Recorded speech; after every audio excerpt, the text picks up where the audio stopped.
യുഎസിൽ വെച്ച് പാക് സൈനിക മേധാവി അസീം മുനീർ നടത്തിയ ആണവ ഭീഷണിയെ വിമർശിച്ച് പെന്റഗൺ മുൻ ഉദ്യോഗസ്ഥൻ മൈക്കൽ റൂബിൻ. പാകിസ്ഥാൻ തെമ്മാടി രാഷ്ട്രം പോലെയാണ് പെരുമാറുന്നതെന്ന് റൂബിൻ പറഞ്ഞു. സൈനിക മേധാവിയുടെ പ്രസ്താവന പൂർണ്ണമായും അസ്വീകാര്യമാണെന്നും IS-ഉം ബിൻ ലാദനും മുൻപ് നടത്തിയ പ്രസ്താവനകൾക്ക് സമാനമാണെന്നും റൂബിൻ കൂട്ടിച്ചേർത്തു. നാറ്റോയ്ക്ക് പുറത്തുള്ള യുഎസിന്റെ പ്രധാന സഖ്യകക്ഷി എന്ന പദവിയിൽ നിന്ന് പാകിസ്ഥാനെ ഒഴിവാക്കണമെന്നും തീവ്രവാദത്തിന്റെ പ്രധാന സ്പോൺസറായി പ്രഖ്യാപിക്കണമെന്നും റൂബിൻ ആവശ്യപ്പെട്ടു. അസീം മുനീറിന് US വിസ നൽകുന്നത് വിലക്കണം. പാക് സൈനിക മേധാവിയുടെ പ്രസ്താവനയ്ക്കിടെ അവിടെ സന്നിഹിതരായിരുന്ന US ഉദ്യോഗസ്ഥർ പ്രതികരിക്കാതിരുന്നതിനെയും റൂബിൻ ചോദ്യം ചെയ്തു. അസീം മുനീറിനെ ഉടൻ തന്നെ യോഗത്തിൽ നിന്ന് പുറത്താക്കുകയും രാജ്യത്തു നിന്ന് തന്നെ പുറത്താക്കുകയും ചെയ്യണമെന്ന് അദ്ദേഹം പറഞ്ഞു.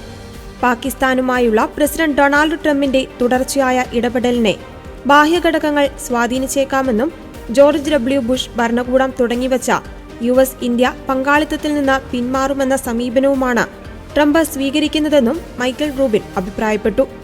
പാകിസ്ഥാൻ ആണവ രാഷ്ട്രമാണ്. ഞങ്ങളെ തകർത്താൽ ലോകത്തിന്റെ പകുതി നശിപ്പിച്ചിട്ടേ ഞങ്ങൾ പോകൂ എന്നാണ് US-ൽ പാക് വംശജരുടെ യോഗത്തിൽ അസീം മുനീർ പറഞ്ഞത്.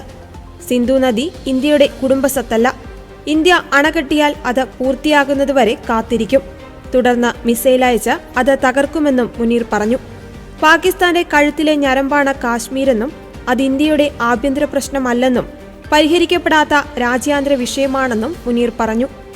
എന്നാൽ പാകിസ്ഥാൻ ഉത്തരവാദിത്തമില്ലാത്ത രാജ്യമാണെന്നതിന് തെളിവാണ് സൈനിക മേധാവി അസീം മുനീർ US-ൽ വെച്ച് നടത്തിയ ആണവ ഭീഷണിയെന്ന് ഇന്ത്യ വ്യക്തമാക്കി. ഇത്തരമൊരു രാജ്യത്തിന്റെ കയ്യിൽ ആണവായുധം ഉണ്ടാകുന്നത് വലിയ അപകടമാണ്. പാകിസ്ഥാനിൽ ജനാധിപത്യം തരി പോലും ശേഷിക്കുന്നില്ലെന്നും സൈന്യത്തിനാണ് നിയന്ത്രണമെന്നും തെളിയിക്കുന്നതാണ് സൈനിക മേധാവി മറ്റൊരു രാജ്യത്ത് നടത്തിയ പ്രസ്താവനയെന്നും ഇന്ത്യ ചൂണ്ടിക്കാട്ടി. പാക് സൈനിക മേധാവി അസീം മുനീർ US-ൽ നടത്തിയ ഇന്ത്യ വിരുദ്ധ പരാമർശത്തെ വിദേശകാര്യ മന്ത്രാലയം അപലപിച്ചു. ആണവായുധം വെച്ച് ഭീഷണിപ്പെടുത്തുന്നത് പാകിസ്ഥാന്റെ പതിവ് പരിപാടിയാണെന്നും അത് വിലപ്പോവില്ലെന്നും വിദേശകാര്യ മന്ത്രാലയം വക്താവ് പറഞ്ഞു. ഭീകരപ്രസ്ഥാനങ്ങളുമായി കൈകോർത്തു നിൽക്കുന്ന സൈന്യത്തിന്റെ നിയന്ത്രണത്തിലാണ് ആണവായുധങ്ങൾ ഉള്ളതെന്നതിന് തെളിവാണ് മുനീറിന്റെ പ്രസ്താവന. ഒരു സൗഹൃദ രാഷ്ട്രത്തിന്റെ മണ്ണിൽ വെച്ചാണ് ഇത്തരമൊരു പ്രസ്താവന നടത്തിയെന്നത് നിർഭാഗ്യകരമായി പോയെന്നും ഇന്ത്യ വ്യക്തമാക്കി.